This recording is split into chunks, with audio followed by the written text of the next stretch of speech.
What's going on, YouTube? Welcome to another episode of viewer-submitted clone builds. The feedback I received from the first episode was universally positive, and because of that, I've decided to continue this series.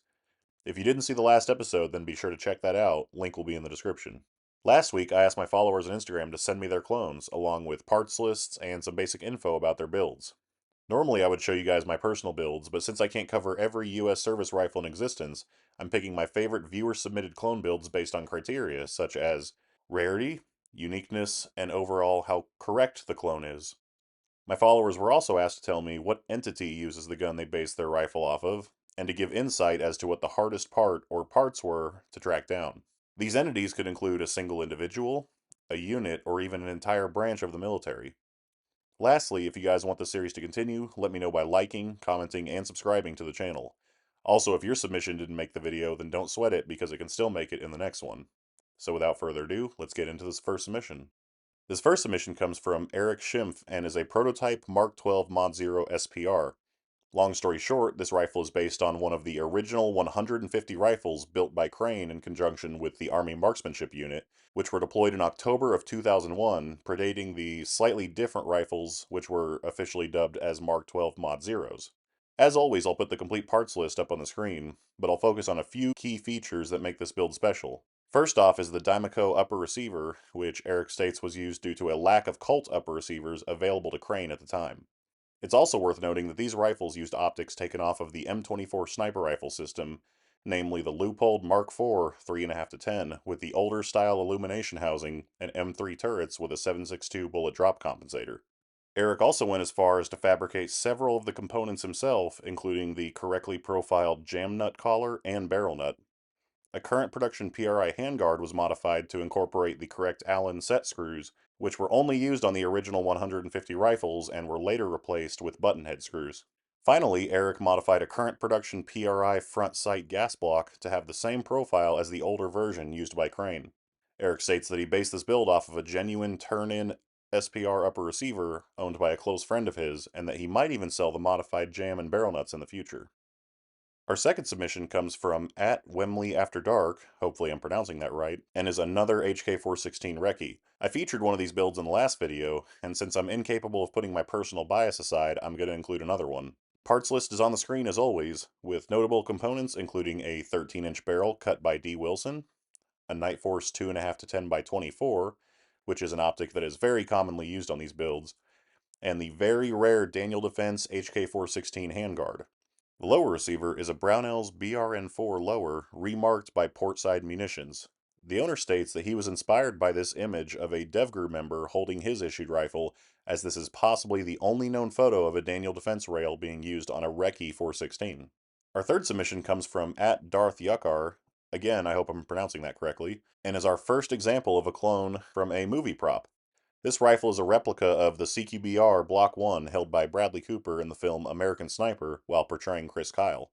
I chose to include this submission because despite it being a clone of a movie prop, the CQB-R which is present in the film is based on an actual service weapon with period correct details, and very much in the spirit of cloning, the owner of this rifle decided to replicate several small details that sets his build apart from the rest. Keen-eyed viewers will notice that the suppressor is not actually a Knight's Armament NT4, but rather a faux NT4 manufactured by MFI, just like the one present in the film. The rifle's paint job was accomplished using Rust-Oleum Camo Khaki and Earth Brown spray paint and has a very close resemblance to the movie prop. The owner states that the hardest parts to find for this build were the Surefire M600A with the older generation tail cap and tape switch, which are also correct for this build. This next submission is from Joel of Otter Weapon Works, who has once again sent in two of his very clean clone builds. Joel is a longtime member of the clone community who has built a ton of cool rifles, as well as being a sponsor for the 2022 and 2024 clone rifle shoots. Joel's first build is a Colt 723 based on the rifle used by Master Sergeant Gary Gordon in the Battle of Mogadishu, commonly referred to as the Gordon Carbine, and made famous in the movie Black Hawk Down. Speaking of fame, this exact rifle was recently featured in Administrative Results' new video titled The Greatest Car 15 Variant, which you guys should definitely watch after this video's over. I actually spoke to Joel on the phone about this rifle to make sure that I got the details about the suppressor correct, as there's a lot of misinformation out there about it. Joel's information reportedly comes directly from Ron Allen himself, as he recounted the unique design for the suppressor and mount. Long story short, Joel's can is an Allen Engineering M4 suppressor, which threads directly onto a 14.5-inch pencil barrel and secures against an old-school collar device featuring a clamp-on design. Most Gordon clones use smaller but more popular AEM-5 suppressors, like those used on the Mark 12, and as a result, most clones of this rifle have the wrong barrel length and wrong overall length due to the difference in how they mount. That's not the case with Joel's rifle, however, as it has a very rare M4 suppressor and mount, both coated with the same paint used on the issued counterparts. Joel's second submission is another unique rifle based on an individual's issued weapon. To the uninformed, this might appear to be just another M4A1 Block 2 FSP, but this is a clone of a rifle used by a Green Beret in the infamous Tongo Tongo ambush, which tragically resulted in 4 U.S. ODA soldiers losing their lives. The available details from this event can be found in the documentary 3212 Unredacted, as well as the reference photos for this build. I'll put up the build list on screen, which is largely the same as any Block 2 FSP build, with the exception of the M110 optics package and an L3 SQFS, or Sniper Quickfire Sight, piggyback red dot, which Joel states is by far the hardest part to find for this build. Again, thank you to Joel from Otter Weapon Works for taking the time to send in his builds and to impart some knowledge onto the rest of us. This next submission comes from Scipio Africanus and features our first Marine Force reconnaissance clone, specifically an M4A1 used by Force Recon between 2020 and 2021. Marine Recon is known to issue LPVO optics, such as the Vortex Razor 1x6, which sets them apart from other groups that are still using standard M4 carbines.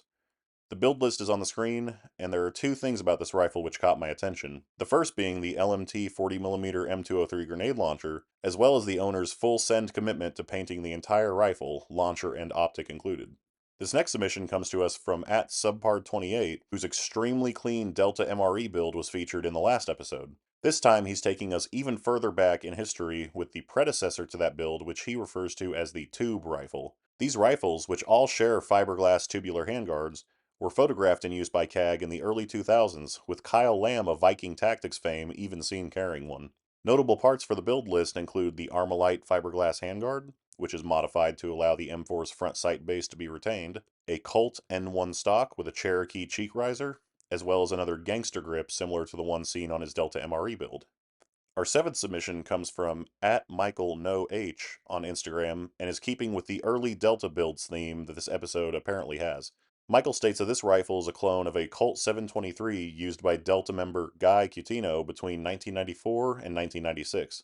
This build is very unique in the way that it mounts the IT Lasers AIM-1 IR aiming device using a PAC-4 gooseneck bracket, which secures to the rifle via 2 extra holes drilled into the upper receiver.